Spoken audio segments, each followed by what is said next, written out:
முன்னொரு காலத்தில் ஒரு கண் பார்வையற்ற ஒரு குருடன் மன்னன் ஆட்சி செய்து கொண்டிருந்தான். அவனுக்கு வயது முதிர்வு ஏற்பட்டது.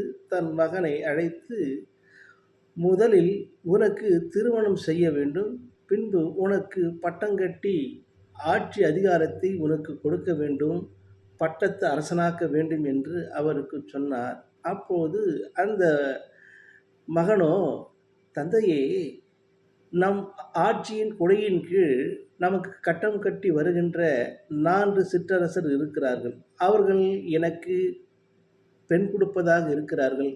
ஆனால் நான் ஒருவரை மட்டும்தான் திருமணம் செய்து கொள்ளப் போகிறேன். அதற்கு சில பரீட்சைகளை பரிசோதனை செய்ய வேண்டும். அதற்கு நீங்கள் தான் உறுதுணையாக இருக்க வேண்டும் என்றார். மன்னர் சொன்னார், மகனே, நீ சொல்வது சரி. நான் உனக்கு அவர்களை 4 வரை அரண்மனைக்கு அழைத்து வா. நான் அவர்களுக்கு பரீட்சையும் வைக்கிறேன் என்றார். சரி, 4 இளவரசிகளும் அரண்மனை வந்தார்கள். இந்த மகனுக்கு சொன்னார், நீ வயிறு வலிப்பதாக, உடல்நிலை சரியில்லை என்று 4 சொல். நான் சுதாரித்து கொண்டு மற்ற விஷயத்தை சொல்லுகிறேன் என்றார். அதுபோன்ற கட்டிலில் படுத்துக்கொண்டு வயிறு துடிப்பதாக, உடம்பு சரியில்லை என்றார். மன்னன் சொன்னார் 4 அழைத்து, நீங்கள் இந்த பட்டத்து இளவரசனுக்கு சூப்பை செய்து வரும் 4. அந்த சூப்பினால் அவர் குணமாக வேண்டும். அதை நான் சுவைத்து பார்க்க வேண்டும். எடுத்து வாருங்கள் என்றார். உடனடியாக 4 புறப்பட்டனர். ஒருவர் இந்த கோழி கறியை சூப்பாக்கி கொண்டு வந்தார். மற்றொரு இளவரசியோ இந்த காய்கறிகளை, வெஜிடபிளை எல்லாம் ஒரு சூப்பாக செய்து அவருக்கு எடுத்து வந்தார். 3வதாக இளவரசியோ வெண்ணெயை ஊற்றி மணக்க சூப்பாக செய்து வந்தார்.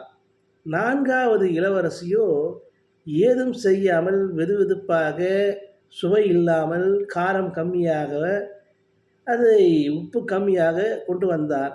இந்த 3 சுவைத்து பார்த்துவிட்டு, நம்மை தான் இளவரசியாக பட்டங்கட்டி ஆள அழைப்பார் என்று கருதினார்கள். ஆனால் இந்த 4வதாக இளவரசியை உப்பு காரம் சப்பாக இருந்ததை உட்கொள்கின்ற போது, இதுதான் சரியாக இருக்கும் என்று அவரை தேர்ந்தெடுத்தார் மணப்பெண்ணாக. 3 ஏன் என்று கேட்டார்கள். அதற்கு சொன்னார், தன்னுடைய உடல்நிலை சரியாக வேண்டுமென்றால் உப்பு காரம் எல்லாம் இருக்க வேண்டாம், வெதுவெதுப்பாக இருக்க வேண்டும், வயிறை அறகுறையாக வைத்து கொள்ள வேண்டும். அதற்கு உகந்ததாக இந்த உடல்நலத்திற்கு ஏற்றாற்போல் 4வது இளவரசி செய்தார். ஆனால் அதற்காக மட்டுமே இவரை நான் தேர்ந்தெடுக்கிறேன். மக்கள் நலனும் நாட்டின் நலனும் கருதக்கூடிய வருங்கால இளவரசி இவளே ஆவாள் என்று மன்னன் சொல்ல, இந்த 3 வெட்கி தலைகுனிந்தனர். தன்னுடைய நிலையறிந்து உணர்ந்து இந்த மன்னன் மகனோ அந்த இளவரசி மணந்து கொண்டார். நானும் இக்கதையை முடிக்கிறேன். நன்றி, வணக்கம்.